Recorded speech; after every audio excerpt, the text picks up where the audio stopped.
Bismillahirrahmanirrahim. Assalamualaikum warahmatullahi wabarakatuh. Saya Naifah Nimeta Mardia dengan NIM 1804267 akan menjelaskan beberapa poin dalam bab individu dalam organisasi. Yang pertama, dapat kita ketahui terlebih dahulu apa itu persepsi dan bagaimana pengaruhnya terhadap perilaku seseorang. Nah, persepsi adalah suatu proses yang terjadi dalam diri individu ketika menanggapi lingkungannya melalui proses pemikiran dan perasaan yang kemudian menjadi dasar pertimbangan perilakunya. Nah, dalam diri seseorang, persepsi ini melalui beberapa subproses agar dapat memengaruhi perilaku seseorang. Nah, subproses itu terdiri atas yang pertama adalah external environment atau lingkungan eksternal yang diterima oleh seseorang, baik itu dalam bentuk physical environment atau socio-cultural environment. Contoh physical environment adalah kantor di mana tempat ia bekerja, iklim, dan sebagainya. Sedangkan untuk socio-cultural environment yang diterima oleh seseorang itu dapat berupa seperti sistem manajemen di mana tempat ia bekerja, kemudian nilai yang dia terima dari lingkungan sekitar, atau ada atau tidaknya intimidasi dari lingkungan sekitar terhadap dirinya. Kemudian dari external environment itu diproses menjadi sebuah confrontation of specific stimulus. Setelah confrontation of specific stimulus, kemudian diproses menjadi sebuah registration of stimulus. Registration of stimulus ini seperti memilah stimulus apa yang akan dia terima dan diproses lebih lanjut. Nah, setelah itu ada interpretation of stimulus. Nah, interpretation of stimulus ini dapat berupa motivasi, learning, atau personality. Setelah seseorang menginterpretasi stimulus yang dia terima, akan muncullah sebuah feedback for clarification, kemudian terbentuk sebuah behavior. Nah, dari behavior seseorang ini tentu akan ada beberapa konsekuensi dapat berupa reinforcement atau punishment. Jadi seperti itu beberapa subproses bagaimana persepsi memengaruhi perilaku seseorang. Kemudian, apakah perbedaan individu dalam organisasi memberikan pengaruh yang berbeda terhadap perilaku suatu kelompok?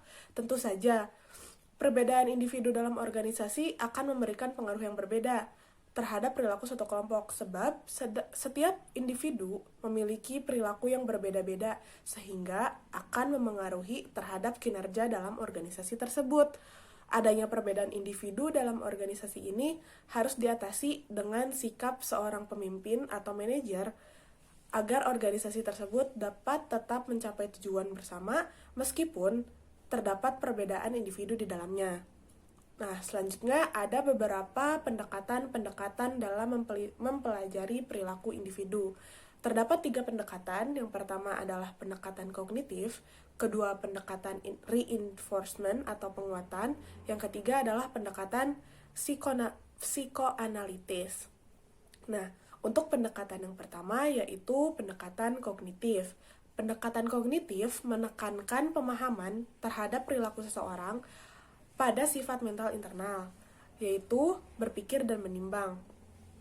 Dalam pendekatan ini, perilaku dapat dikatakan timbul dari ketidakseimbangan pada struktur kognitif yang dapat menghasilkan berbagai persepsi tentang lingkungan.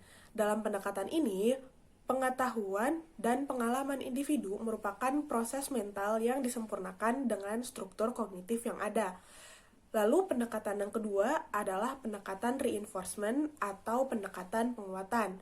Nah, pendekatan ini menekankan pemahaman terhadap perilaku seseorang pada peranan lingkungan dalam kehidupannya. Pendekatan ini menyatakan bahwa perilaku ditentukan oleh lingkungan, baik sebelum terjadinya perilaku maupun sebagai hasil dari perilaku. Lalu untuk pendekatan yang terakhir adalah pendekatan psikoanalitis. Nah, pendekatan ini menekankan pada peranan sistem personalitas dalam menentukan suatu perilaku. Dalam pendekatan ini, keinginan dan harapan dihasilkan dalam ide dan kemudian diproses, dikerjakan oleh masing-masing individu. Lalu, dalam setiap manusia tentu memiliki multiple intelligence atau kecerdasan majemuk. Nah, apa sih multiple intelligence ini? Multiple intelligence atau kecerdasan majemuk merupakan kecerdasan ganda yang dimiliki oleh seorang individu. Nah, multiple intelligence ini dicetuskan oleh Gardner. Nah, dalam kajiannya terdapat 8 kecerdasan manusia yang sudah diidentifikasi. Di antaranya adalah kecerdasan verbal atau bahasa, kecerdasan matematika atau logika, kecerdasan spasial atau visual, kecerdasan kinestetik atau tubuh, kecerdasan musikal atau ritmik, kecerdasan interpersonal, kecerdasan intrapersonal, dan kecerdasan spiritual. Lalu bagaimana multiple intelligence memengaruhi perilaku individu dalam organisasi? Nah, multiple intelligence yang dimiliki oleh setiap individu tentu akan memberi pengaruh terhadap perilaku individu dalam bekerja atau menjadi bagian dari sebuah organisasi. Dikarenakan ada 2 hal penting dalam multiple intelligence ini dan organisasi, yaitu yang pertama adalah analisis perilaku organisasi mengharuskan analisis individu dari sisi karakteristik kecerdasan masing-masing individu. Kemudian yang kedua adalah kecerdasan majemuk memandang manusia memiliki sejumlah potensi kecerdasan yang memungkinkan seseorang memiliki lebih dari satu kecerdasan. Nah, sekian pemaparan mengenai individu dalam organisasi oleh saya. Mudah-mudahan dapat dimengerti. Mohon maaf apabila ada beberapa kata yang kurang dipahami atau ada beberapa kesalahan. Terima kasih. Wassalamualaikum warahmatullahi wabarakatuh.